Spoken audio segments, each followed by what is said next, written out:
Bueno, muy bien, muy buenas tardes a todos los que ya se conectan. Muchísimas gracias. Estamos realmente emocionados. Para mí y para Alejandro, hoy es un día especial. Llevamos más de un año. Me acuerdo el día exacto, el 26 de julio del 2021, cuando Alejo me llamó a decirme que Mohnish nos había confirmado esta entrevista. Alejo, ¿qué más? ¿Cómo va todo? Buenas tardes, ¿cómo están? Muy emocionado acá y bueno, vamos a ver cómo nos va y vamos a aprender mucho de este gran inversor. Un Bueno, sueño hecho realidad. para los que no saben, Mohnish Pabrai es sin duda uno de los grandes inversionistas de nuestro tiempo. Fue la persona que pagó $650,000 por almorzar con uno de sus ídolos, con Warren Buffett. Y eso, dice él, le cambió la vida. Por supuesto, de eso vamos a hablar muchísimo sobre la entrevista. Ya tenemos acá a nuestro invitado, vamos a llamarlo de una vez. La entrevista, por obvias razones, va a ser en inglés. No se preocupen porque mañana vamos a subir este video con los subtítulos en español. Por ahora, disfruten la entrevista, hagan sus preguntas y en la medida de lo posible vamos a tratar de hacerle las preguntas a Mohnish y ojalá aprendamos mucho de esta conversación. Así que bueno, sin más preámbulo, Mohnish Pabrai, sir, thank you so much for being here. Welcome to Mis Propias Finanzas. How are you doing? Well, Juan and Alejandro, I'm excited to be here with you guys and looking forward to the session. Well, we've been waiting for this interview for more than a year. We're very excited to be here with you, talking to one of our idols. We've been following what you do, your thoughts as an investor, and we're very excited. And one of the things, Mohnish, let me start by saying, one of the things that I admire the most of guys like you is that you have nothing to gain from this interview. And still you're here showing up, giving us our time, giving the time to our community. That's something that we really appreciate. Well, the tone was set by Ben Graham and Warren Buffett and Charlie Munger. Buffett says that on his gravestone, he just wants it written that he was a teacher. And so we are just trying to, follow some of those great ideals, which I think is wonderful. Awesome. Well, now that you mentioned Warren Buffett and Charlie Munger and Ben Graham, we talked to you this year at the conference in Omaha, Nebraska, and we asked you how much did you pay to have lunch with Warren Buffett, and you told me you paid $650,000. What was going through your mind when you signed that check to have lunch with one of your idols, Warren Buffett? Well, actually, it turned out to be quite a bargain. It was even at that time. In 2007, so I had bid for the lunch a few years before that, but I always lost. Somebody else outbid me. But 2007 was a big year in terms of our returns and fees and all that. And I think at that time, our net worth was like $84 million. And a overwhelming portion of that is because of Buffett and Munger and Graham. Wow. And so I felt like there was a big tuition bill due. So if someone made you, $70, $80 million, what would you think is an appropriate tuition bill to pay? And I thought for sure a couple of $1 million is not a problem. And so I was mentally prepared in 2007 when we were bidding to go up to $2 million for the lunch. And then, because you have like seven seats at the table, and I was going to go with my family, there were 3 seats open. So I was thinking, should I take somebody else, or if you just keep it with the family? And I don't even know now why I asked him, but I only asked one person if they wanted to join me, because I wanted to make sure it was someone I would enjoy, breaking bread with. And so I asked Guy Spear if he's interested in bidding on the lunch with me. And to to my surprise, he said, yeah, that sounds great. So I said, look, you're only going to be two of you and there are four of us. So basically, whatever the winning bid is, you should be 1/3 and we should be 2/3. And I told him, my upper limit is 2 million. And Guy choked when I told him that. he said, Mohnish, I don't think I can do 1/3 of 2 million, but I'm good up to 250,000. So I said, okay, here's what we're going to do. You're going to be capped at 250,000. And whatever it goes above that, that's what you're going to pay for your 2 seats. So he said, that's perfect, great for me. And then, the bidding petered out at a minuscule 650,000. We didn't even hit the cap for Guy Spear. And it ended up being a tremendous bargain. So and then you know how sometimes in stores you have buy one, get one free. You have a great deal. This, in hindsight, ended up being buy one and get infinite free. Because there was what ended up happening is a gazillion lunches with Charlie Munger, and then a large number of Friday afternoons playing bridge with him and his friends at the LA Country Club. And then on Sunday in Omaha, after the meeting, Buffett hosts a brunch for his friends and managers and directors and so on.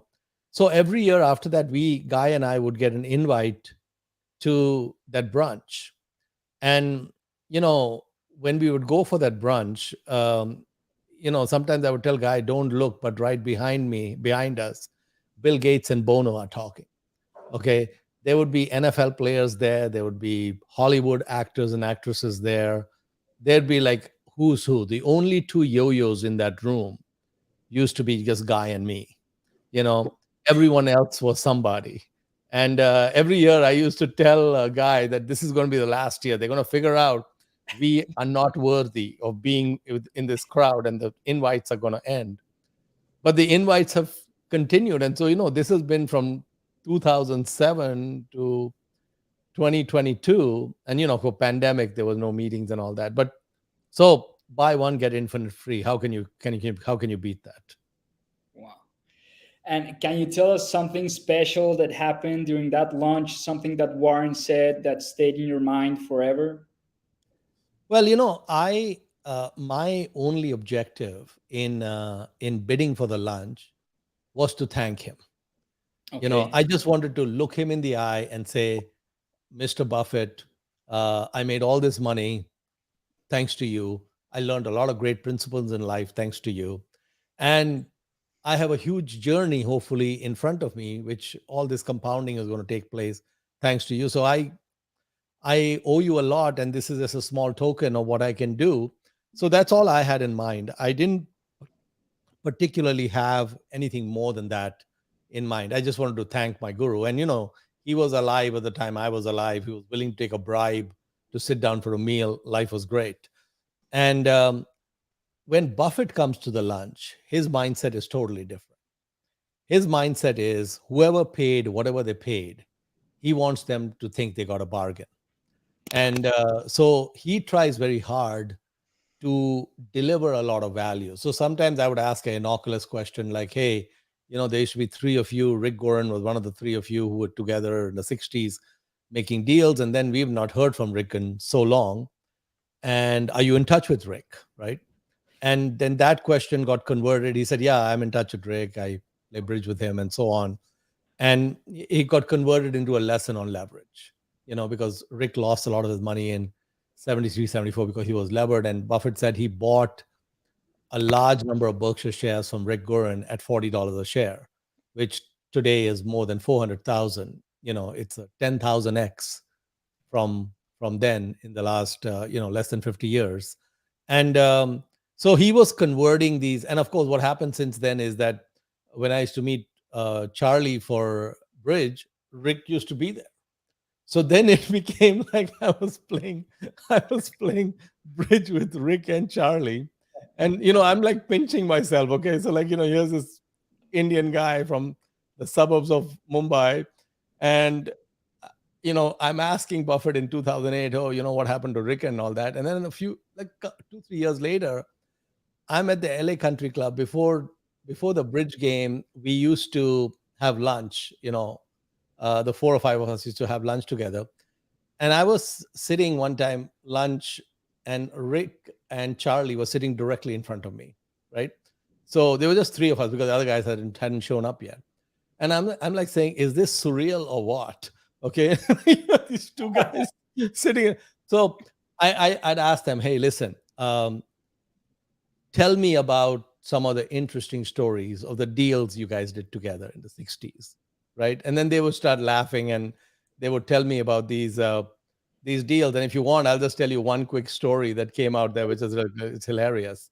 So they used to look at stocks and businesses, different things to buy, whatever. There was this very, very small company in LA where this entrepreneur had come up with a fluid that you could put into your car engine, and it would automatically stop all leaks. So if there was a leak, it would just plug the leak. And this guy, he was like a maverick kind of CEO.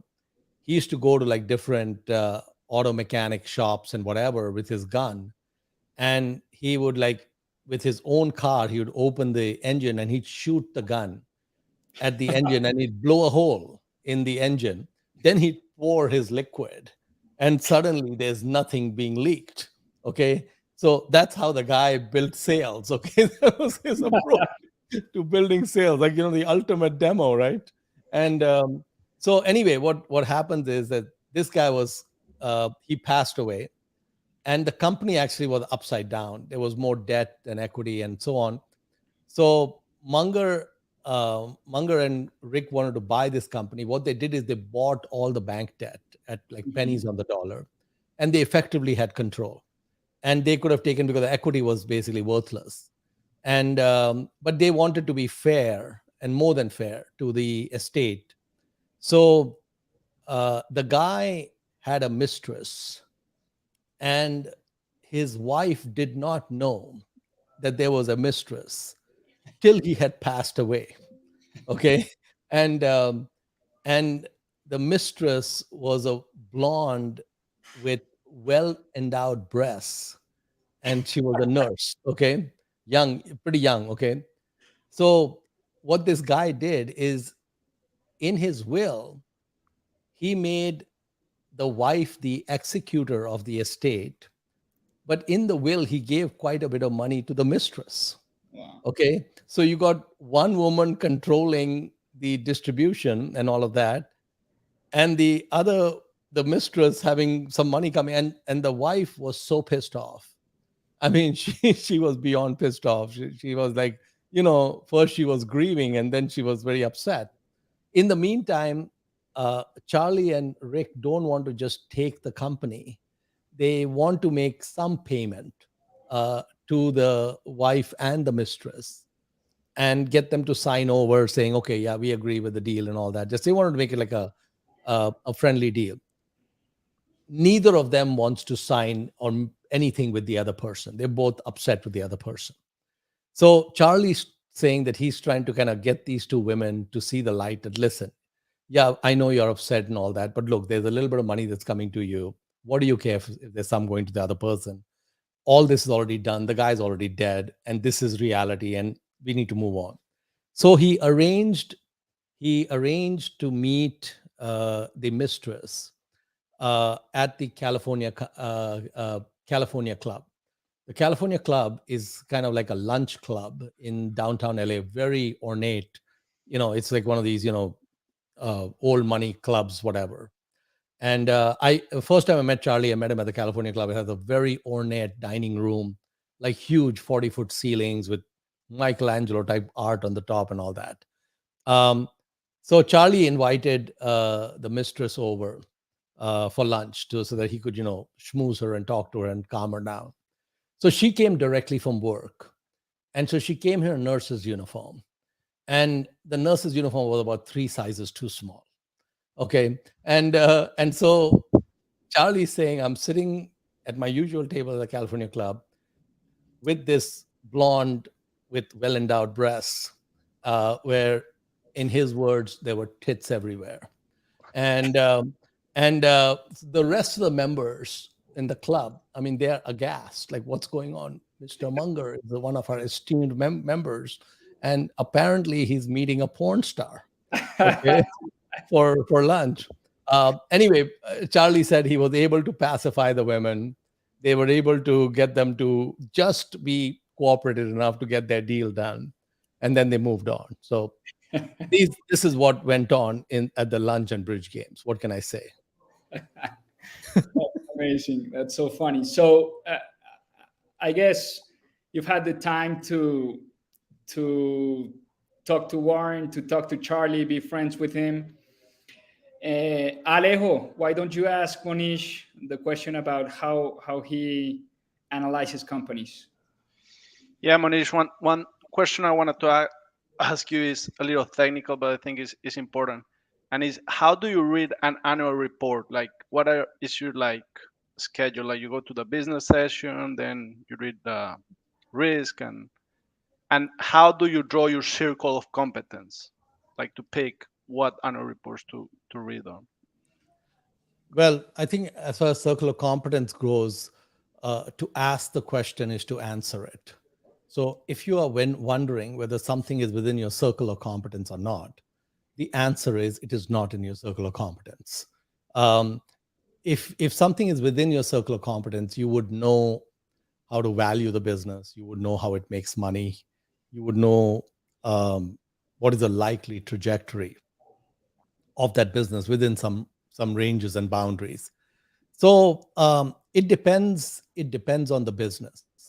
So usually my most preferred starting point on a company is to see, as you know, I'm the shameless cloner, and so the first thing I'm trying to ideally try to do is hopefully someone smarter than me already owns the stock, and hopefully they have made some comments about it. So the first thing I try to look for is who are the shareholders, and usually it's I don't need to look at the shareholders, because usually it is coming through some guy or some fund that I admire, and they have this particular company as a holding. It is ideal for me if there is a write-up on Value Investors Club. So, there are thousands of write-ups on Value Investors Club, and it's a pretty well curated site.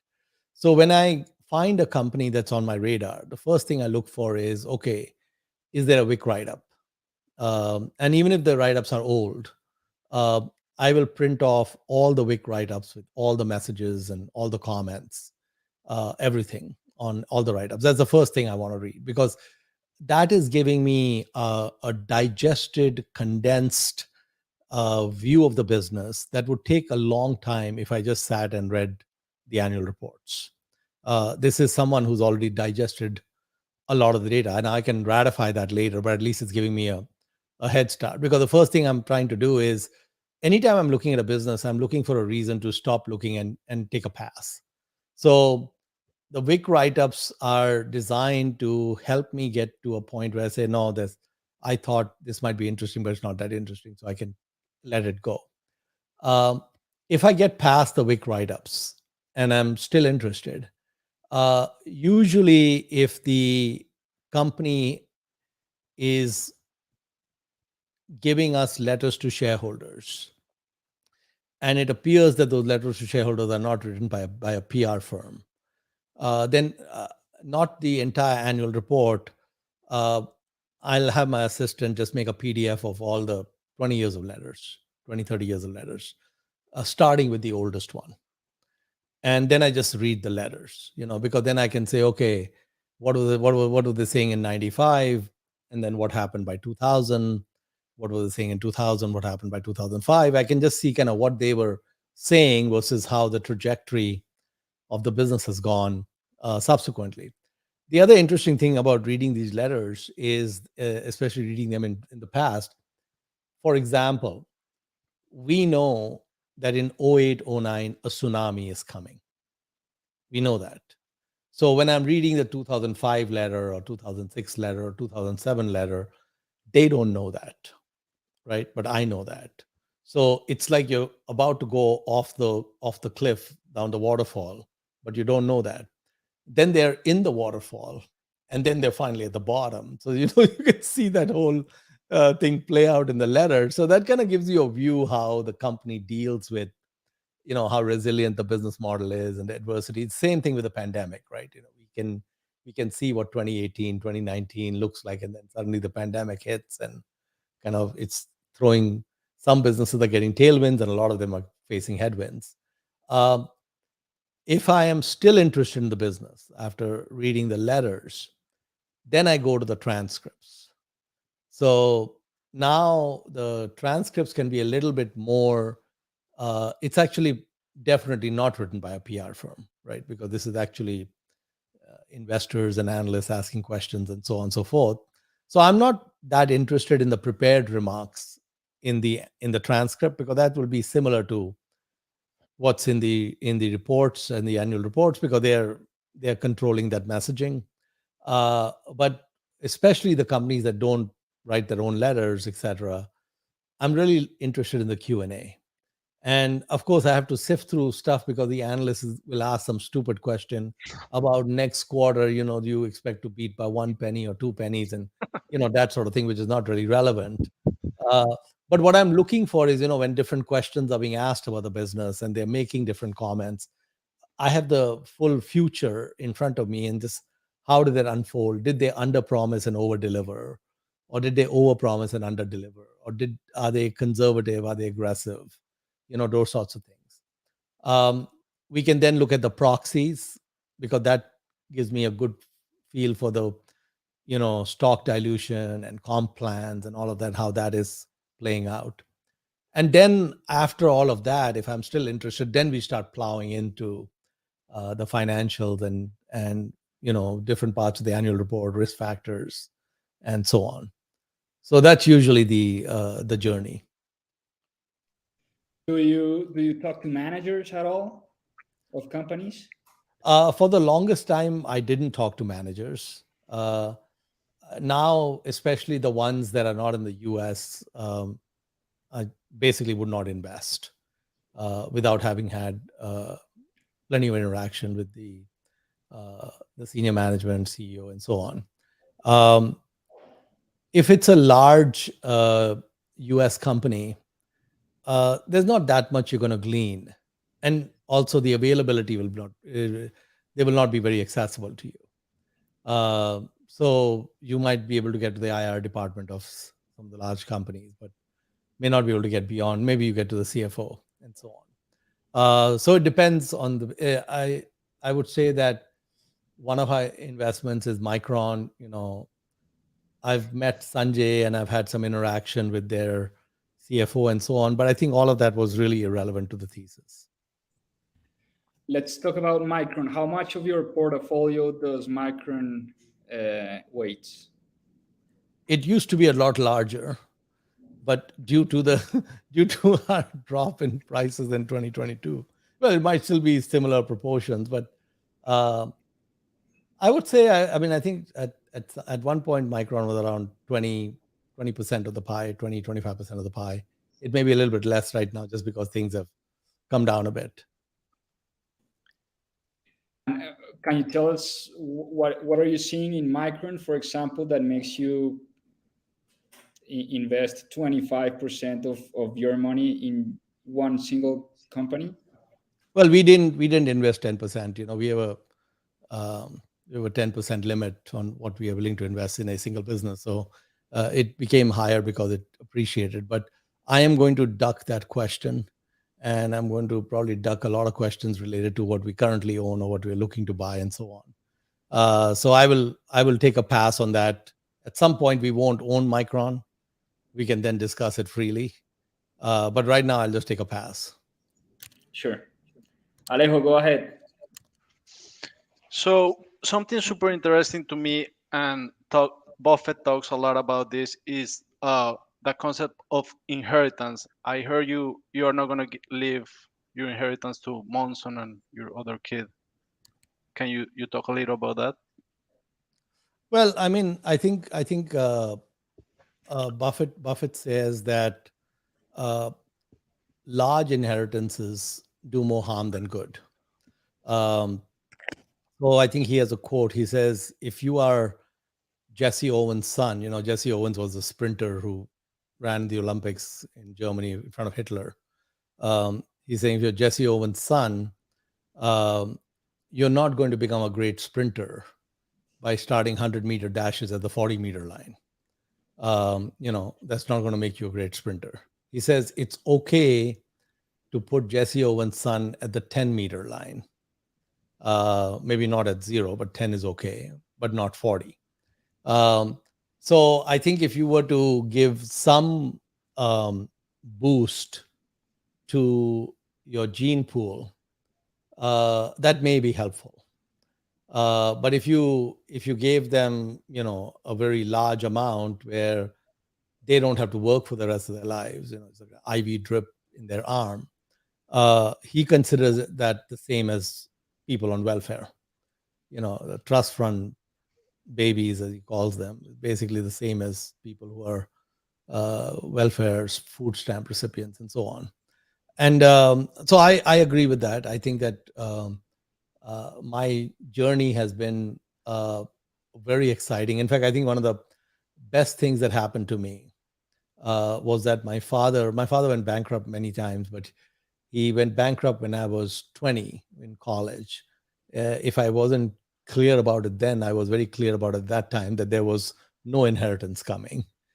So I had to basically make sure that whatever path I was going to go in, it's going to be it. I mean, there's no external uh, third source, etc. And so with my daughters, what I had done, what my wife and I had done, is basically in the U.S. we have something known as UGMA, Unified Gift to Minors Act, which is act by Congress, where each person can give. It used to be 10,000 a year. Now it's a little over 15,000 a year to anyone else, tax free. So there's no tax there's no gift tax, so to speak.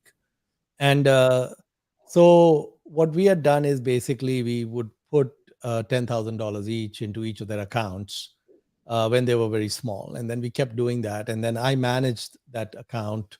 It would usually not have more than 3-4 stocks in it.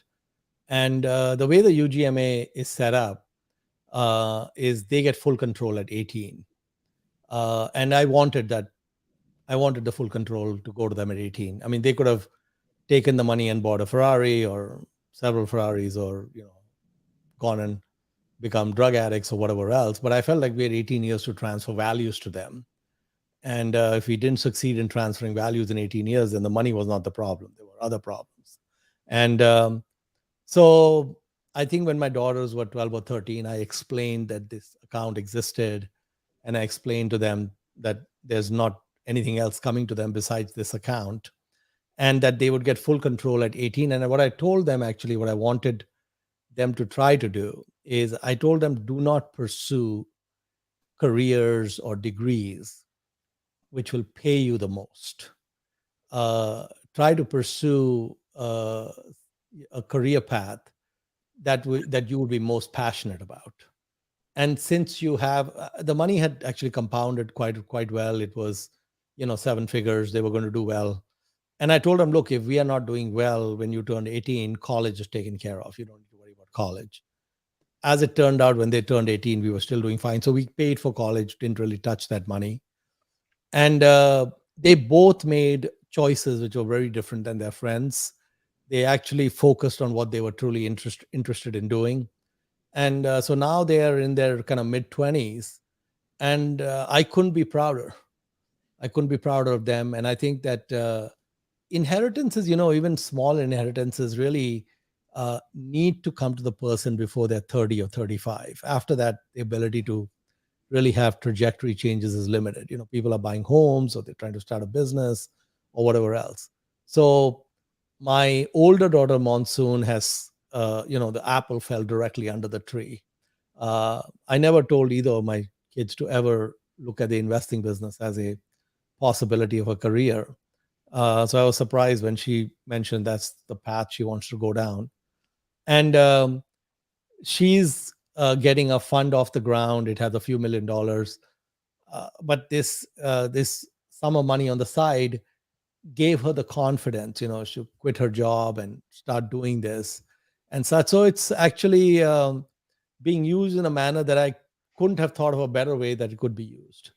So it's working out really well. And thank you, Mr. Buffett.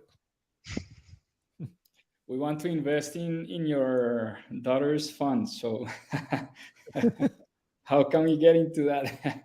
So Monish, I guess most of your money is going to Dakshana, and I'm sorry if I'm mispronouncing that.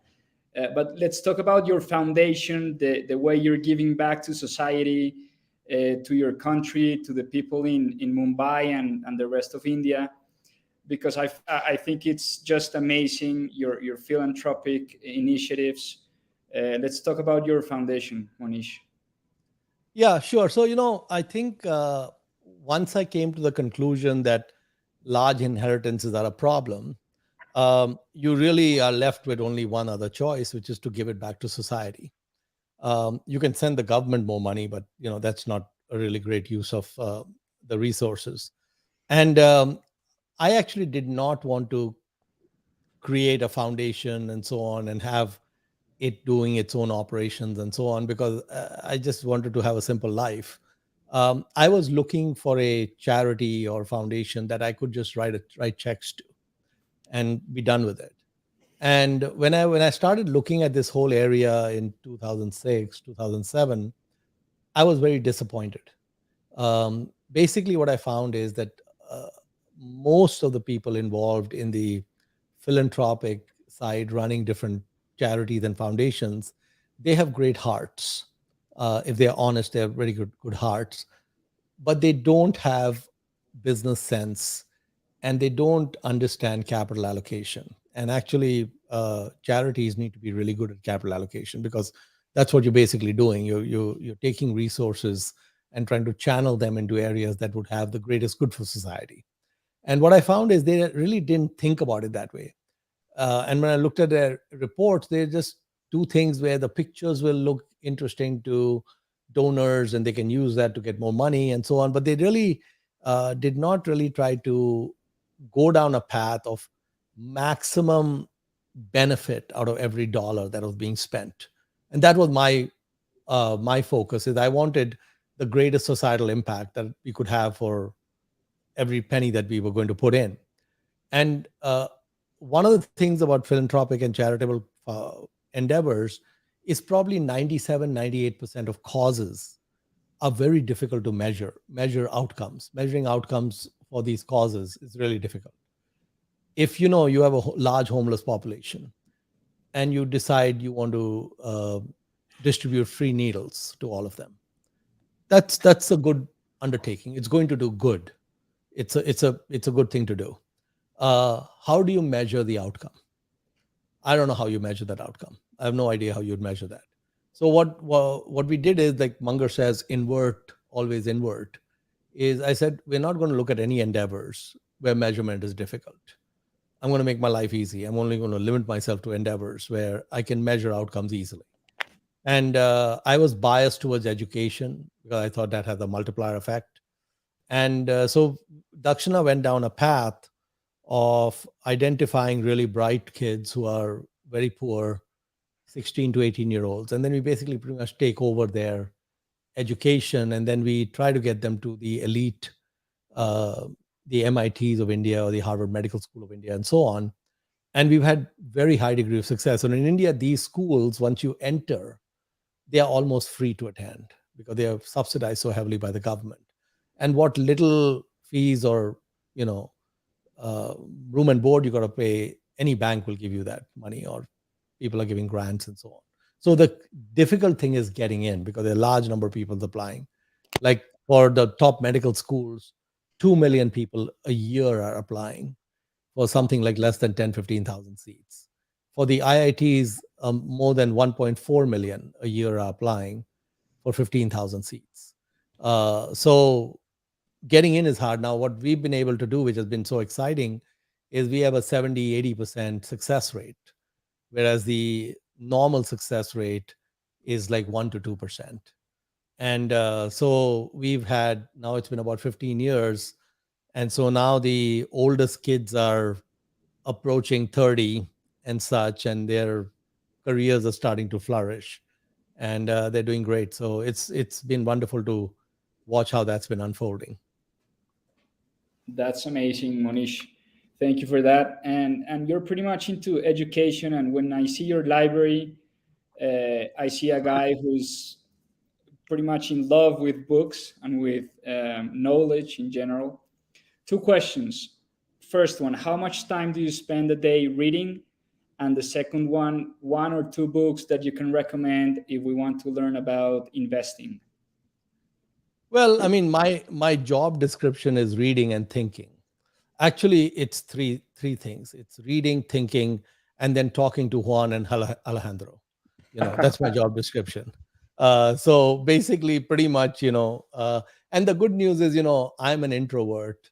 I actually get very drained if I go to big parties or spend a lot of time with people or go to cocktail parties or things. Those are not very interesting to me. And so if I'm drilling down on a company and I'm reading the WIC reports and I'm reading their letters and all of that, that is a orgasmic experience. It's wonderful.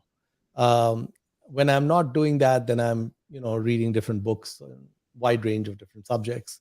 Um, the the best genre I like are the biographies or autobiographies of business leaders, because then I can look at what drove them and the long history of the business, and so on.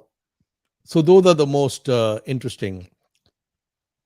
If I were to recommend one book, I would say it would be Poor Charlie's Almanac.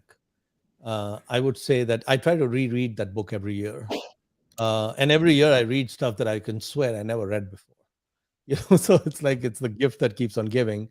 And the book is in two parts. The second part of the book is more interesting, which has all the different great talks that Charlie gave. And one particular talk he gave at Harvard many years ago, which he updated for the book, The Psychology of Human Misjudgment.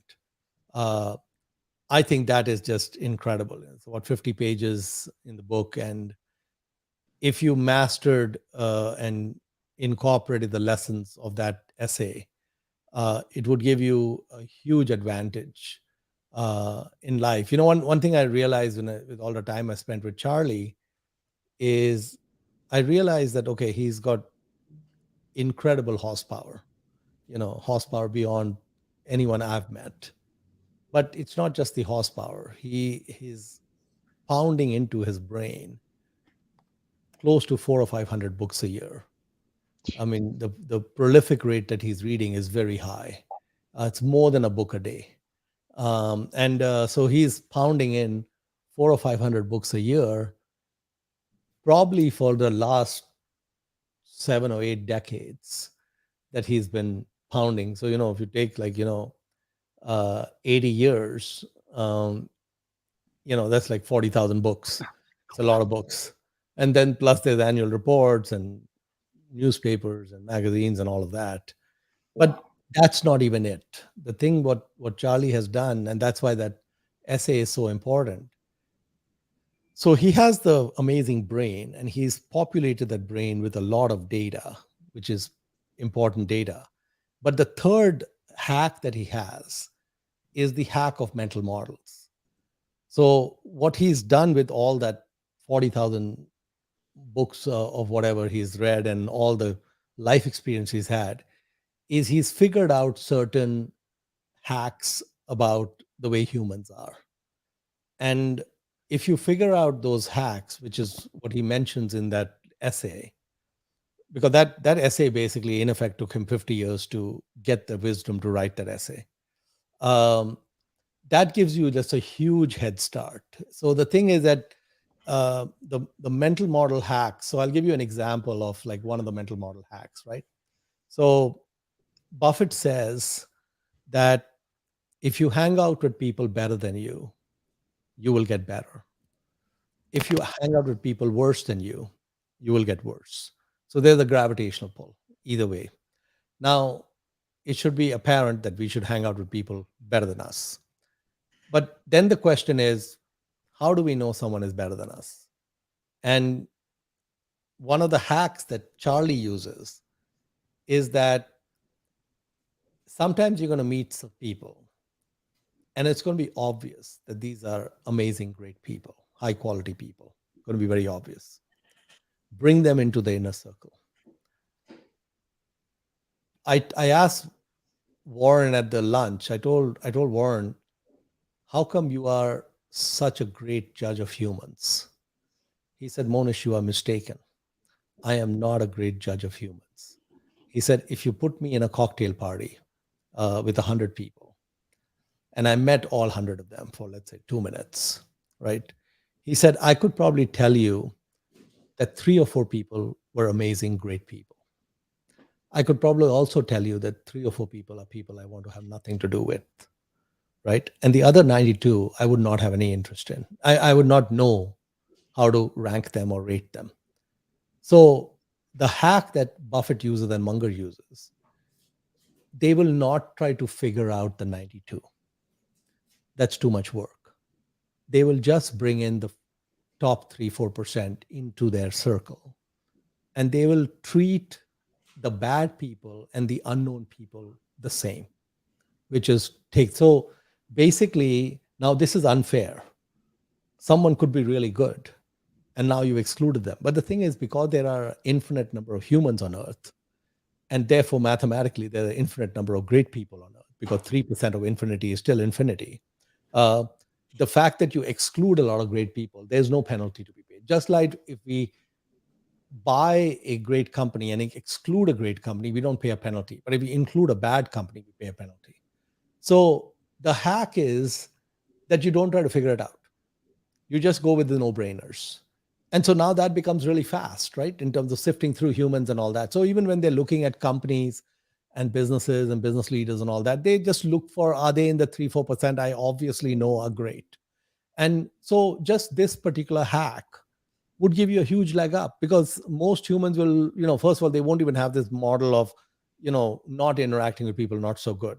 I mean, that's the first hack you use, is you're going to only deal with great people. For example, when I started playing bridge with Charlie, I met his friends. Okay. Every time I met a friend of his, I said, wow, this guy is really amazing. What an extremely high quality human being. So I did a hack. I said, every friend of Charlie is a friend of mine. Okay. I don't need to figure it out. He's already figured it out. And so I built relationships with all these friends of Charlie. And I just look at them, and every time I think about the way they are and we are talking and such, the quality level is so high. And then, when you just spend your time with these types of people all the time, life becomes so amazing. So that book, this particular nuance is just one little piece. There's a lot of other pieces in there. That's amazing. I guess you were a no-brainer for Charlie Munger, Mohnish, so you should feel very proud. I feel that one day both these guys are going to figure out that I'm a fraud. They're going to figure out. They're going to figure. Because I always think, I'm just a kid from the suburbs of Mumbai. Okay, I said one day they're going to figure out that once in a while they make an error in judgment. They made an error in judgment with me, and then that's going to be the end of the lunches and the bridge games. Okay, now it hasn't happened so far. We're still in the game, and hopefully it continues. But I know one day they're going to figure it out. That's awesome. Alejo, go ahead with your question. Munish, so I wanted to ask you, I know you talked several times that you want to live till you're 80. How do you want to spend the rest of your days? You just want to keep compounding, or you want to spend more time in your foundation, or how does that looks for you? So, I thought I was going to die on June 11th, 2044. I was told that's the day I'm leaving planet Earth. Okay. I recently discovered that I'm actually going to be dying between June 11th, 2054 and June 11, 2056, the 2-year window. How do you know And so that?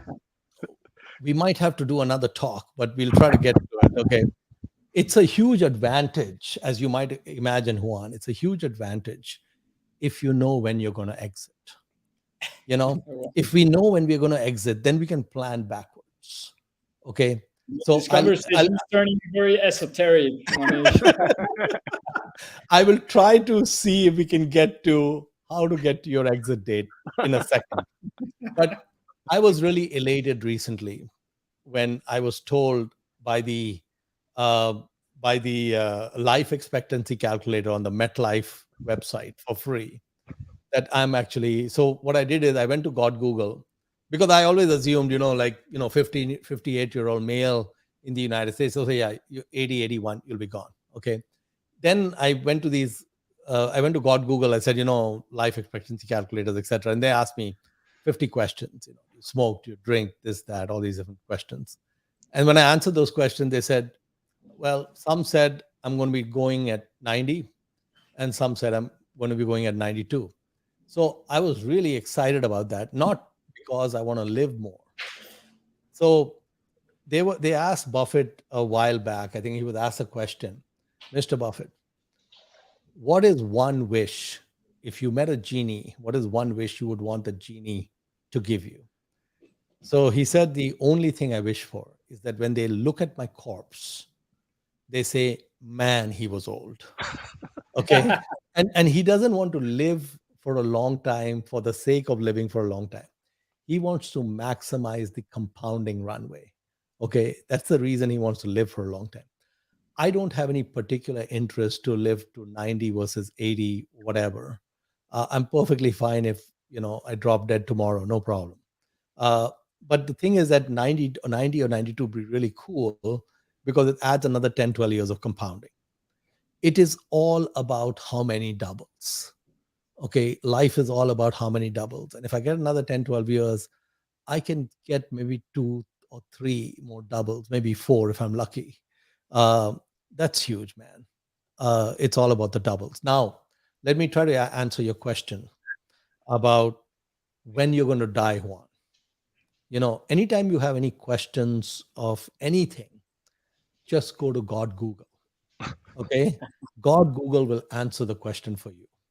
And so if you just go to Google, and actually, the thing is, most humans, they never think about when they're going to die. Okay. They actually think they're going to live forever. I talk to a few friends of mine, and when I talk about this, they tell me, Mohnish, you don't understand. I'm going to live forever. I said, oh, okay, sorry. Thanks for educating me. Okay. And so basically, when you look at your life expectancy, what you should do is, and the date, June 11th, is one day before my birthday. So we make it precise, right?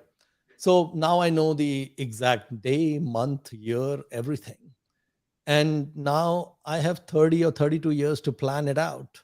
And I know how many doubles I'm going to get and everything else. And life is awesome. And basically, the other thing is, I only need this much of the body to be functioning. Okay. I really don't care about the rest of the body. We just need this much functioning. Okay. So who cares what the rest of the body, what shape it's in? That's irrelevant. Okay. We just need about 9 inches functioning, and then the rest is irrelevant. Awesome. I think I'm more like Charlie Munger. Don't tell me where I'm going to die or when. I want to go there. Charlie will tell me sometimes, sometimes he says, Mohnish, 99% of my friends are dead. Okay. And I say to him, Charlie, it's okay. You have new ones, because he's made a bunch of new friends. Because all his friends are dead. Like one time he was telling me the joke about George Burns, the guy who smoked the cigars till he was 100. So someone sees George Burns smoking one cigar after the other and says, George, what does your doctor think about your smoking? He says, I don't know. My doctor's dead.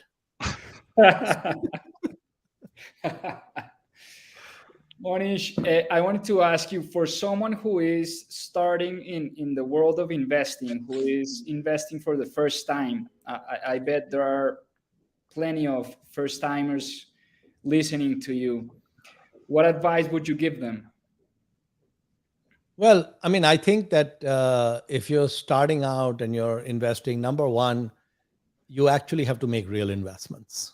So you can't do this in a spreadsheet. Oh, I'm going to pretend like I bought Google and I'm going to see what happens. Even if you had, let's say, $10,000 or $5,000, whatever, the trading costs are very low now. So you should make real investments after doing the work. And then you should see how they unfold. And there will be a lot of mistakes. John Templeton says 1/3 to 1/2. If you're really good, that'll be your error rate, 33 to 50% if you're really good. So there'll be a lot of mistakes, and you want to learn from those mistakes. You want to learn from the mistakes of other investors where they made investments and it didn't work. And then you're on your journey. Then this is a journey of learning, growing, understanding, and so on. Do you invest outside of the US and particularly in Latin America?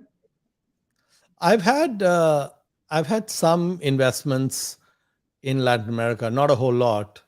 I have not ventured as much. I've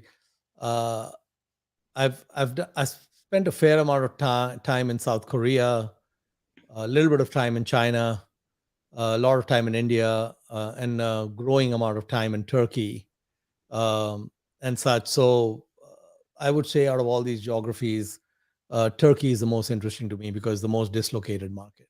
And kind of most extreme in terms of valuations.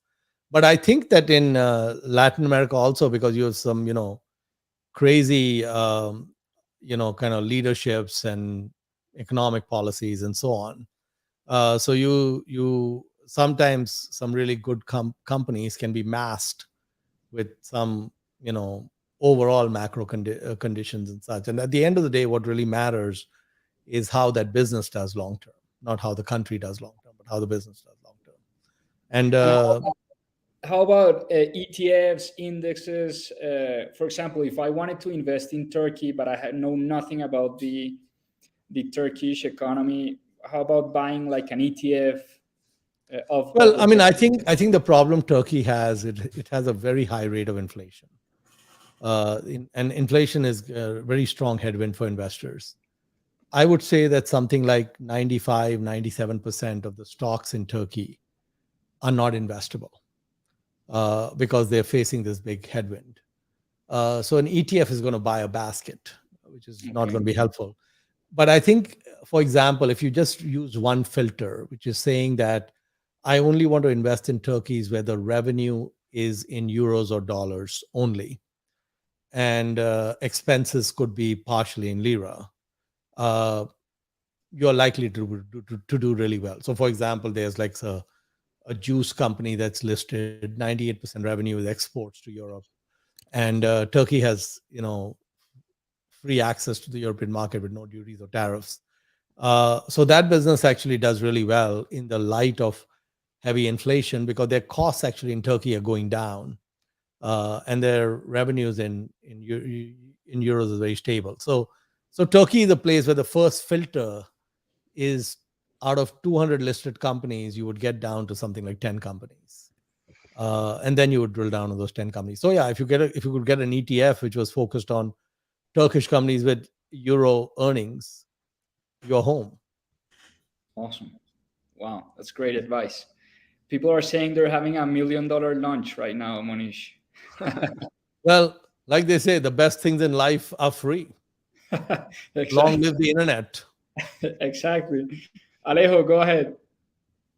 I think it's getting to the hour, so I wanted to thank you so much for this wonderful time that you spent with us. It's been really amazing. I also wanted to say that I really hope you keep doing this because when Charlie and Warren are not here, I mean, you are getting the baton, like they say, and that is really important for the true value investors and the people that are really wanting to learn how to invest the right way.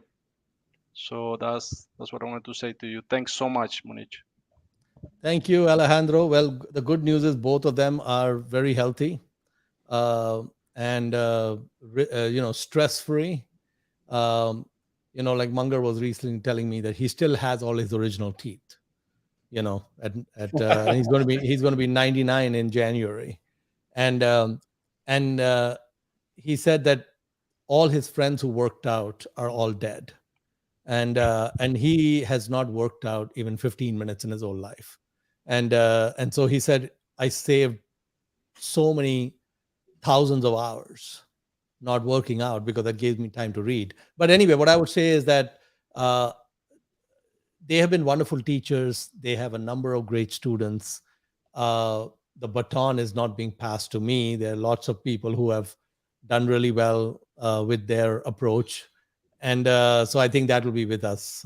And we have their teachings and learnings and writings with us forever. But I don't think they're going anywhere for a while. Mohnish, one last question, because our community really wants to know about your take on cryptocurrencies, especially Bitcoin. Do you think they're evil, like Charlie, or do you think they have any value? Well, I think like one of the mental model hacks to do is very simple. If something's outside circle of competence, what do we care anymore about it? So what I'm saying is, I'm not going to invest in crypto, first of all, because I don't really understand it. And I don't need to have an opinion on everything. So people say the blockchain technology has a lot of uses. I don't even understand blockchain very well.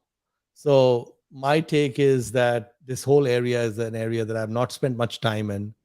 It's an area I don't have any interest in spending much time in.